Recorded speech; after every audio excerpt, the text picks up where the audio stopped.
आप में से कुछ लोग जरूर इस तरह बिहेव करते होंगे। आज मैं आपको पूछना चाहता हूं, हो सकता है कि आपकी जिंदगी में भी कुछ हालात हैं। कहीं ऐसा तो नहीं है कि आपके हालात आपको रूट कर देते हैं, आपके हालात आपको दूसरों से रूट कर देते हैं। मैंने कई लोगों को देखा है, जब उनको कुछ भी कहो तो वो चेहरे पे लोगों को गालियां देते हैं, बुरा भला कहते हैं और अंत में जानते हैं कन्फेशन क्या करते हैं, मेरा दिल साफ है। किस तरह की सफाई है ये सफाई नहीं है। आप अपने गंदे हृदय को किसी को बुरा भला कह के संतुष्ट कर रहे हैं कि अगर उसने मेरे साथ किया तो मैंने भी उसको नहीं छोड़ा। और दूसरी तरफ अब देखिए यहां पर क्या कहती है इब्रानियों की पत्री। मैं इजराइल के लोगों पे कोई दोष नहीं लगा रहा हूं कि वो ऐसे थे, पर मैं आपको आज कंपैरिजन देना चाहता हूं कि जिंदगियां क्या होती हैं। बाइबल ऐसा बताती है, यहां पर लिखा गया है कि यीशु जब बलिदान हुए तो ऐसा लिखा गया है, मैं फिर से पढ़ता हूं आपके लिए, उस पर ध्यान करो जिसने इतना विरोध सह लिया कि तुम निराश होकर सांस न छोड़ो। अब देखिए इजरायली लोगों को पानी नहीं मिल रहा था तो वो कुड़कुड़ा रहे थे, जबकि यीशु जब क्रूस पे मर रहा था तो वो शांत था। अब कितनी बड़ी बात है अगर आप ध्यान से देखो। बाइबल यहां पर ये नहीं बताती है, ध्यान दो उसने लाजर को कैसे जिलाया, ध्यान दो कि उसने कैसे पानी को दाखरस में बदल दिया, ध्यान दो कि कैसे उसने तूफान को शांत किया, 2000 दुष्ट आत्माओं को निकालकर उसने 2000 सुअरों में से दुष्ट आत्माओं को निकालकर उसने कहां पर बेच दिया। पर बाइबल ऐसा बताती है, ध्यान करो उसकी सहने की ताकत को। मैं आपको बताना चाहता हूं मेरे भाइयों और बहनों, हमें चमत्कारों से ज्यादा इन दिनों में बर्दाश्त करने की ताकत चाहिए। मेरे भाइयों और बहनों, इजरायलियों को पानी नहीं मिल रहा था तो वो इस तरह बात कर रहे थे। यीशु मर रहा था लेकिन उसने कुछ भी नहीं कहा। मैं आपको बताना चाहता हूं डिफरेंस क्या है। इजरायलियों के पास पवित्र आत्मा नहीं था, लेकिन यीशु पवित्र आत्मा के द्वारा पैदा हुआ, पवित्र आत्मा से भरा हुआ, और पवित्र आत्मा के द्वारा रोमियो 8:11 में लिखा है वो मुर्दों में से जिलाया गया था उसकी सामर्थ्य से। मैं आपको बताना चाहता हूं, जिन लोगों का जीवन पवित्र आत्मा से परिपूर्ण होता है वो इस तरह जीते हैं। उनके अंदर सहने की ताकत होती है। जब कोई उन्हें बुरा भला कहता है वो जानते हैं कि उसको इग्नोर करके मुझे कैसे अपने लक्ष्य की तरफ, यीशु की तरफ देखना है, और ताकि मैं इनसे भी अच्छा बर्ताव कर पाऊं। लेकिन हम में से बहुत सारे लोग डांट को सुन के नेगेटिव हो जाते हैं, 2-2, 3-3 दिन बात नहीं करते हैं। और बड़ी बात तो यह है, ये लोग वापस रविवार को अपने हाथों को उठा के खुदा से कहते हैं हम आपसे सारे मन से प्यार करते हैं। ये किस तरह का जीवन है, जरा सोचिए। आप जानते हो पवित्र आत्मा क्यों दिया गया है? ताकि आपके अंदर फल आए, आपके अंदर धीरज आए।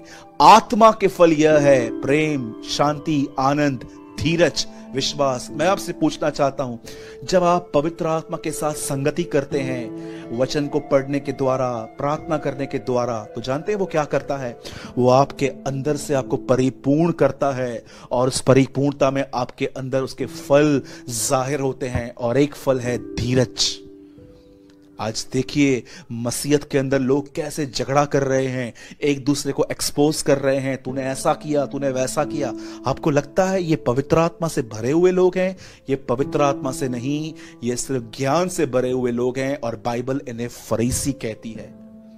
और जो उनके साथ टच में आता है वो भी इनकी तरफ फरीसी बन जाता है, खोखला और खाली, डेड एंड ड्राई रिलीजन। मेरे भाइयों और बहनों, याद रखिए पवित्र आत्मा आपको इसलिए दिया गया है ताकि आप पवित्र आत्मा के साथ सहभागिता करें वचन के द्वारा, दुआ के द्वारा। वही तो आपकी मदद भी करता है, और आपके अंदर फल जाहिर हो, आपके अंदर फल आ सके। पवित्र आत्मा का मुख्य काम है आपको यीशु के लिए तैयार करना, आज्ञा पालन के द्वारा। इससे पहले कि मैं बंद करूं, मैं आपको एक ब्यूटीफुल चीज बताना चाहता हूं। मैं जिस कमरे में अभी हूं, मैं प्रभु की महान उपस्थिति को महसूस कर रहा हूं, और उसकी उपस्थिति में मैं आपको एक चीज बताता हूं।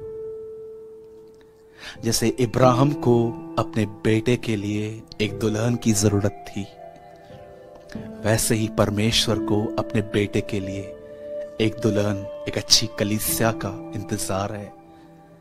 जैसे उसकी दुल्हन को लाने के लिए एलियाजर गया, वैसे ही उस यस्सु की दुल्हन के लिए पवित्र आत्मा आया है। और आप जानते हैं, आपके बाइबल के पीछे मैप्स होते हैं, उन मैप्स को पढ़ के देखिए। जहां पर रिबेका थी, इब्राहिम का घर वहां से 700 किलोमीटर लगभग दूर था। ऐतिहासिक किताबें भी बताती हैं करीबन 1 महीना लगा होगा। ऊंट कितने स्लो चलते हैं आपको भी पता है। और आप जानते हो 1 महीना इससे पहले कि रिबेका इसहाक से मिले, पर उसकी पहली संगति एलियाजर के साथ थी, जो बाइबल में पवित्र आत्मा का प्रतीक है। आप जान सकते हैं रिबेका और एलियाजर ने 1 महीने की उस जर्नी में क्या बात की होगी? One thing, Isaac. रिबेका ने उससे पूछा होगा, मेरा होने वाला पति कैसा है? और एक समय आया जब वो वहां पर पहुंचे, रिबेका उस तंबुओं के अंदर गई और वो दुल्हन बनी। इससे पहले कि हम उस तंबू में प्रवेश करें, क्या उससे पहले पवित्र आत्मा आपसे इस विषय में बात करता है? हु इज जीसस, हमारा दूल्हा। क्या वो आपको तैयार कर रहा है? जब पवित्र आत्मा आपको तैयार करेगा मेरे भाइयों और बहनों, वो आपको आज्ञाओं पर चलना सिखाएगा। इसलिए यीशु ने कहा, मैं पिता से प्रार्थना करूंगा कि वो तुम्हें एक सहायक दे। किन चीजों में आपकी सहायता करता है? वो आपको आज्ञा पालन करने में मदद करता है। पवित्र आत्मा का सम्मान करें। जो आपके हृदय में कहता है उसे माने। आप देखिए, प्रकाशित वाक्य की 7 कलीसियाओं में लिखा है, ध्यान दो, जिनके कान हो वो सुन ले कि आत्मा क्या कहता है। आज आत्मा आपको कहता है, please spend your time with Lord. बैठो, खुदा के साथ समय बिताओ, ताकि वो तुम्हारे अंदर से फलों को जाहिर कर सके। Let's pray. ओह जीसस,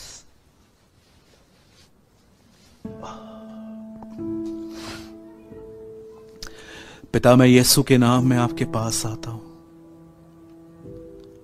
मैं धन्यवाद करता हूं प्रभु जी, आज के वचन के लिए जो आपने हमें दिया। दुआ करता हूं प्रभु, हमारे अंदर से सुस्ती के बंधनों को तोड़।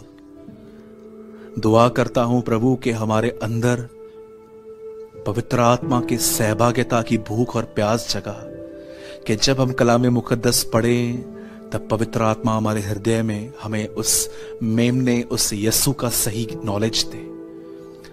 न सिर्फ ये कि सबत का दिन कौन सा है, कौन से दिन पे क्या करना चाहिए, पर वो ज्ञान जो तेरे व्यक्तित्व का है, तेरे नेचर का नॉलेज प्रभु, हम पर दया कर, हमें आशीष दे।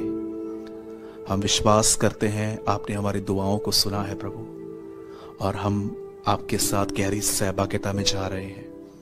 हम आपको महिमा और आदर देते हैं। दुआ को यीशु के नाम में मांगते हैं, आमीन।